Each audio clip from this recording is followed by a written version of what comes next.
Je suis étudiante, je suis étudiante. Pas encore, pas encore. Ah, mais c'est quoi la règle? Salut tout le monde et bienvenue dans ce nouvel épisode de French Time. Si vous êtes nouveau ou bien nouvelle par ici, je m'appelle Parissa et je vous aide à apprendre le français d'une manière très simple. Moi, personnellement, j'aime beaucoup faire la liaison, mais en fait, il faut respecter les règles. Et maintenant, dans cette vidéo, on va les voir. En général, il existe 3 types de liaisons. Les liaisons obligatoires, les liaisons facultatives et les liaisons interdites. Mais ne vous inquiétez pas, je vais tout vous expliquer. On commence par les liaisons obligatoires qui sont les plus importantes. Parce qu'elles sont obligatoires, il faut faire la liaison. Alors, regardez bien. La liaison est obligatoire dans les cas suivants. Entre un article et un nom, entre un adjectif démonstratif et un nom, entre un adjectif possessif et un nom, entre un nombre et un nom, entre un pronom personnel et un verbe, entre deux pronoms, entre un adjectif et un nom, entre en, dans, chez, tout et le mot qui les suit, pour les mots composés et enfin dans quelques expressions. Et maintenant, je vous donne quelques exemples. La liaison entre un article et un nom. Par exemple, les amis, des enfants. Vous voyez, dans la liaison, le S se prononce Z.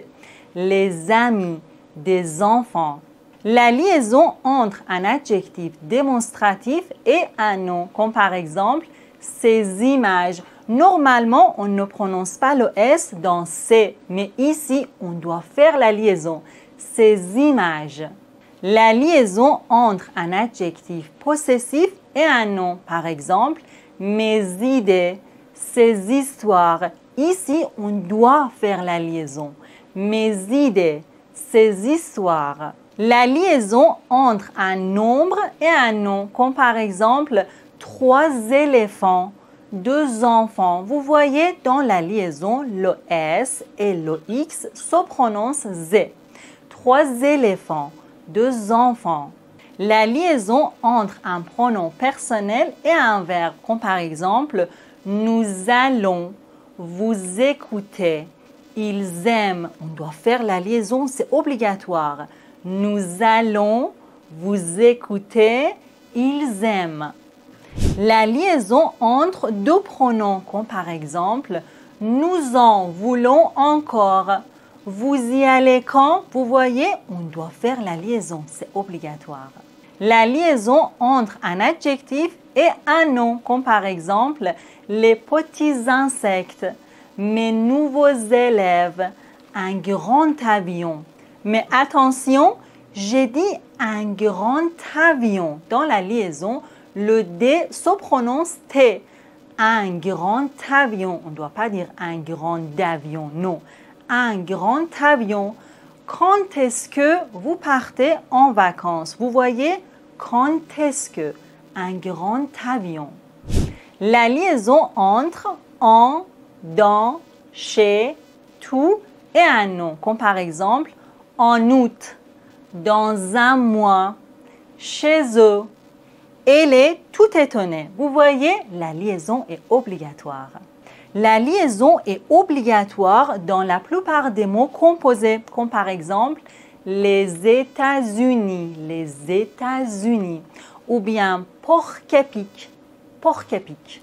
Et enfin, la liaison est obligatoire dans quelques expressions, comme par exemple petit à petit, de temps en temps, de plus en plus, c'est-à-dire mot à mot. Ce sont les liaisons qu'il faut absolument faire.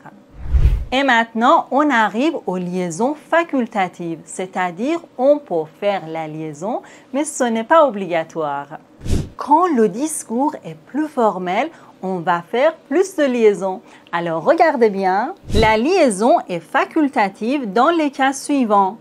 Entre, après, mais, depuis, trop, pas, fort et le mot qui le suit. Entre le verbe être et le mot qui le suit. Entre les auxiliaires être, avoir et le participe passé. Et maintenant, quelques exemples.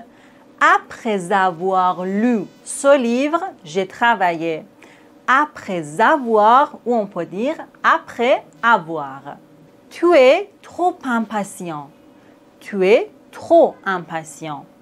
Depuis un mois, tous les deux sont possibles. Voici quelques exemples pour la liaison entre le verbe être et le mot qui le suit. C'est une fille, c'est une fille. Je suis étudiante, je suis étudiante. Ils sont attentifs, ils sont attentifs.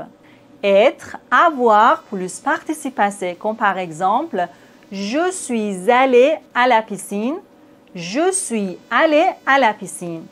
Nous avons acheté une voiture, nous avons acheté une voiture. Et enfin, on arrive aux liaisons interdites, c'est-à-dire on ne doit pas faire la liaison. C'est interdit de faire la liaison après et entre un prénom et le verbe. Un chat et un chien. On ne doit pas dire un chat est un chien. Non, c'est faux. Un chat et un chien. Benoît aime la musique. On ne doit pas dire Benoît aime la musique. Non, Benoît aime la musique. Pour finir, je vous pose une question. À votre avis, pour le mot très, la liaison est obligatoire, facultative ou bien interdite? On dit très intéressant ou bien tous les deux? Répondez à cette question dans les commentaires et si cette vidéo a été utile pour vous, n'oubliez pas de me laisser un petit like, un pouce vers le haut. Je vous dis à très bientôt et bon courage!